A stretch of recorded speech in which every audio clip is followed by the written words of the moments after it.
तुरतुरिया के मातागढ़ लवन के महामाई लेके नानेव नारियर सुपारी आओ नानेव सुपा सुपा लाई।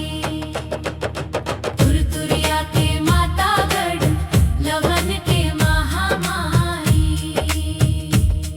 नवरात्रि के दिन आइस है गूंजे जय जयकार, दाई के जोत जले चोरा माँ भर दे उजियार संसार। दूध भात अर चढ़ावा चढ़खे भक्ति मालीन मनखे तोर महिमा गावत दाई।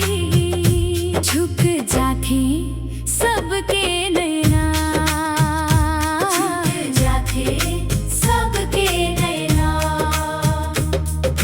घंटा घड़ियाल बाजत है गूंजे आरती के तान, मंदिर भीतर जगमग जोत दाई के पावन स्थान।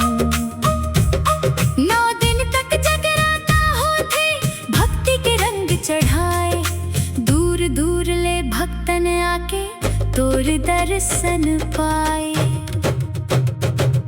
अम्बे जगदम्बे दाई कृपा कर दे अपार, तोर मया के छाँव मदाई कट जाही दुख के भार। तोर महिमा गावत रिहे राजेश सुन ले मोर बिनती माई। कृपा करवे महामाई रख ले अपन छाँव तले दाई। नानेव भक्ति अर्पित करथो भर दे मोर झोली, तोर चरणन माँ सिर नवाथो दाई सुन ले बोली। तुरतुरिया के